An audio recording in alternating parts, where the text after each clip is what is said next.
Daddy, what did you do during the new wave of British heavy metal? If Dad was an American rock star. That's the theme of today's show. So we're looking at the new wave of British heavy metal and what was going on in America at the time. So the idea here is how did bands react, or how aware did they seem to be that there was this great, exciting new heavy metal movement going on in the UK? Loads and loads of bands coming out, new, young, heavy bands, heavy metal artwork, heavy metal uniform, the battle jackets, all that kind of stuff, patches, picture sleeves, singles, new record labels, people putting out indie 45s all the time. So how did the States react to this? So I wanted to go through some of the big bands of the late 70s and see what they got up to during the new wave of British heavy metal. So to start with, and I'm going to rank these kind of in reverse order of completely clueless, completely out to lunch, to possibly there was some awareness there. And really the theme here is that there really doesn't seem to be much recognition, awareness, or idea that we should be doing anything different. So that's kind of what's going to fall out of this. So to start with, a couple of the new baby bands that had some promise, right? Some heavy metal bands, heavy enough bands of 76, 77, 78. Derringer puts out Derringer, then Sweet Evil, which is this great sort of Aerosmith-like hard rock album. Then If I Weren't So Romantic, I Shoot You. Poof, Derringer is gone. He's gone back to Rick Derringer. Puts out the nice Guitars and Women album. I love it, but it's not heavy, and then it gets even lighter from there, kind of thing. So Rick Derringer, bottom of the pile here, not really thinking I want to be a metal guy, not noticing that anything's happening. Stars puts out an album in 76, 77, 2 in 78, poof, they're gone. So yeah, missed the boat too early. They would have been lauded as heroes. They are gone. Angel, same thing. What do we got here? I think we got a 75, a 76, a 77, a 78, and a 79 album, and a live album. Poof, they are gone. Again, they would have been lauded as heroes. Remember how Kerrang! Magazine loved WOBHM. They loved Journey and Touch and Pomp Rock and all that stuff. They talked about anything remotely heavy from the States and they promoted it. So Angel kind of broke up right when they would have been big. Montrose, same kind of thing. They got an album in 73, 74. Sammy Hagar leaves. They got an album in 75, an album in 77. They are gone. Ronnie is on his way to open fire and basically complete obscurity, right? Boston, huge debut in 76, well past Diamond, one of the biggest debut albums of all time. They put out an album in 78. Boom, they're gone. Again, same kind of thing. If Boston would have been around for the new wave of British heavy metal, gone to Britain and toured, in 81, 80, maybe they were still touring. I don't know what they were doing, but they certainly weren't making records. There were no records at this time. They could have been massive heroes in both countries, which is a pretty big market over there, right? And plus the slingshot shot effect of just being in the hard rock game at the right time. So they definitely were not in at the right time in terms of clearing out before this thing happens. Mind you, they got two massive albums to live off their laurels at that point, right? Don't Look Back, 78 in the debut.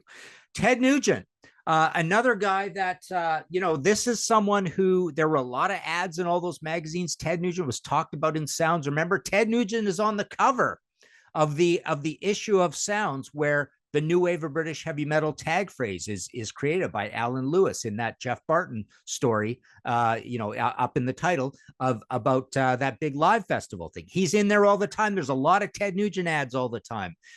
He had a presence there, and they love Ted Nugent over there.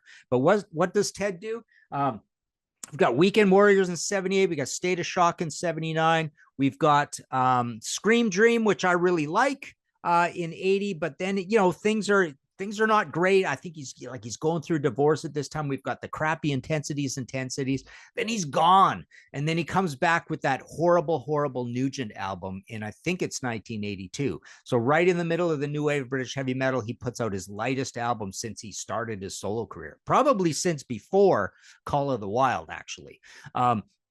And not a very good album at all. So Ted Nugent completely pooches it. He should have been an absolute heavy metal god over there during the new wave of British heavy metal. Aerosmith. So they have band problems, right? Guitarist problems. Joe Perry's out. We've got Night in the Ruts in '79, just as the new wave of British heavy metal is picking up. But then there's a quite a long gap until we get to Rock in a Hard Place, which is a good album, but major drug problems in the band. Two guitarists are gone. We've got Joe Perry off doing a solo career, which is pretty good. He's doing a pretty good job with Let the Music Do the Talking, and I've got the Rock and Rolls again, and whatever. What's that other? I can't remember what the third one's called. They only made 3 albums, and then the third one's after the end of the new wave of British heavy metal, anyways, right? Or getting there. So yeah, I think Aerosmith kind of still continues to make good music through that time, as does Joe Perry.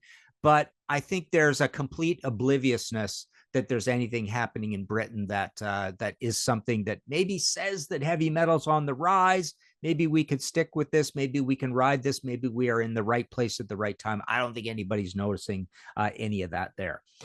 Blue Oyster Cult's an interesting case. I think here you've got a band that, again, had a good UK presence. They loved them over there. There were always a lot of ads for their stuff.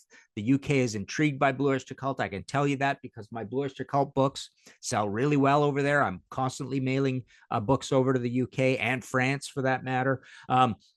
But yeah, so they come out with Cultosaurus Erectus in 1980, which is, as Albert says, a Mysterioso album. It's a heavier album than was Mirrors in 1979. And then they have a big hit album with Fire of Unknown Origin, and it's pretty rocking and it's pretty modern. It's got a song on it called Heavy Metal, Black and Silver, Veteran of the Psychic Wars, big hit with Burning for You, Joan Crawford. So they're doing well, and I think there might be a little bit of an understanding that there's something kind of interesting going on over there, and we should be a little heavier. I don't know.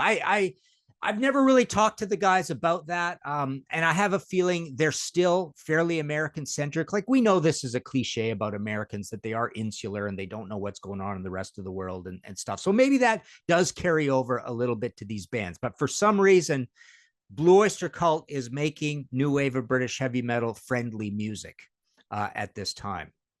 But they kind of pooch it as well by having problems with Albert. Albert's kicked out of the band, and it's a couple of years before we get to the next studio album, The Revolution by Night, produced by Bruce Fairbairn, and it's a lighter album. It's kind of got the techie drums on it. Rick Downey's drumming on it, and it's not a very new wave of British heavy metal friendly album, other than the album cover, which definitely is. So and they get the live album in there as well. So they're kind of missing the boat a little bit. Again, it would have been a time to make kind of a heavy album. Riot. Now, Riot is, I really regret, I had it out. I was supposed to talk about it. Go check that episode out. Call me an idiot. But I did that episode on new wave of British heavy metal bands, not from the UK. And I put Riot Narita in there, and I just forgot to talk about Fire Down Under. It's actually the #1 choice. It should have been in there. But Riot is an interesting choice because I feel like they're one of these bands that is operating, making heavy metal music. They're a new band making metal music. I have a feeling, being there on Long Island, they're in enough of a media record store area where they know that something cool is going on in the UK. And there was the big sort of petition to get them over to the UK. They knew that they were getting a lot of UK press and people were liking them over there. So I'm sure Fire Down Under takes a little bit of an influence of what's going on over there. Now, mind you, it's a little early, so I'm probably reading a little too much into it. And then, frankly, what happens is Guy Speranza leaves the band, and they go through this long gap, and they come out with Restless Breed, which is lighter and it's a little southerny. Rhett Forrester is the singer on that, and so they kind of missed the boat. They really missed the boat with Guy Speranza leaving. Like, if they would have put out a follow up to Fire Down Under, they would have been absolute gods in the UK. So that's another one where you kind of missed the boat, right? And then Kiss is a funny situation where, they actually eventually react but it's not really that they're reacting. I think they're reacting to, again, this insular idea of what is going on in America. They are market savvy guys, but I really don't think they are really glomming onto the fact that that after the likes of the 4 solo albums, Dynasty, Unmasked, they do come back with Creatures of the Night, right in the thick of the new wave of British heavy metal. There's the Elders in there as well, of course. And the Elders, a little heavier, right? It's certainly heavier than Unmasked. But Creatures of the Night, 1982, Lick It Up, 83. We've talked about this before, but they turn out to be hair metal visionaries more than anything, right? So they kind of skip through the new wave of British heavy metal unless you think that Creatures of the Night has some effect from the new wave of British heavy metal. I don't particularly think so. I think they're just looking at their own past and realizing, hey, we should make a heavy album again, kind of thing. And then finally, I want to talk about Van Halen, because Van Halen's kind of a wild card. And again, I think they fit this narrative of they just are doing what they do. And there's no way they're going to be influenced by the fact that heavy metal seems to be doing pretty good in the UK. They are not a very UK thoughtful band. They are a uniquely American experience, and their success is really kind of like concentrated in the States. But they're rolling right through there with a debut in 78, Van Halen 2 in 79, Women and Children First in 80, Fair Warning in 81, Diver Down in 82. So they're making records right through this whole thing. But they're just going along being Van Halen. So there you go. Those are the bands I wanted to talk about. So again, I think the theme here really is nobody was really paying much attention at all. And the only band that we got out of this, the only new band that feels like an honorary new wave of British heavy metal band, is Riot. With a debut in 77, Narita in 79, Fire Down Under in 81, I think it is, right? Well, actually, there's one more we should talk about. I think this is another one that kind of applies. So this is a band that I would put actually kind of right in there. It at the top when it comes to bands that possibly were noticing something, and that's Yesterday and Today, or Y&T, whatever you want to call them. So there's a Yesterday and Today album in 76, Yesterday and Today album in 77. They're both on London. They lose their deal, leave their deal, whatever it is. Nobody's ever happy with London. Talk to ZZ Top about that. But they come back with Earthshaker. And then an interesting thing happens where they're going to record with Chris Tangerides and Max Norman, right? One of those is Chris and one of them's Max, I believe. But Black Tiger and Mean Streak both have new wave of British heavy metal cover art. And oh man, I should know this. Tim Derling could tell me if he was here right now, I'm sure. But at least one of those, if not both of those, are recorded in the UK. So they are really noticing, and the UK is noticing them. And I remember having 12-inch singles of Mean Streak and stuff like that. So they were having their stuff released in the UK style over there as well. So they were kind of looked at as a little bit of a new honorary new wave of British heavy metal heroes type band. So yeah, Y&T and Riot, let's put them up there as the quote unquote small enough, old enough, young enough baby bands, even though Y&T goes back further than Van Halen. But those would be the two bands that I think seem to be in here with the spirit the most. And let's make a bold statement then. So out of everybody we talked about here, I really honestly think Y&T is the only band that actually paid much attention to what was going on over there. So there you go. It's Y&T. Y&T is the winner of this whole thing. So they are the winner of Daddy, What Did You Do During the New Wave of British Heavy Metal? If Dad Was an American Rock Star, Y&T are the only band that could say we were paying attention. There you go.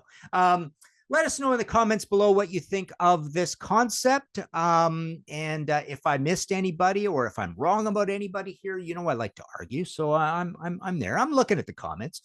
You can join our Patreon situation, gets you onto our panels. We've got merch. We've got a Ko-Fi if you want to just donate. It's an easy PayPal, non-recurring $3 PayPal thing. And of course, I got a pile of books I've written 130 rock books, and about 100 of them are still in print.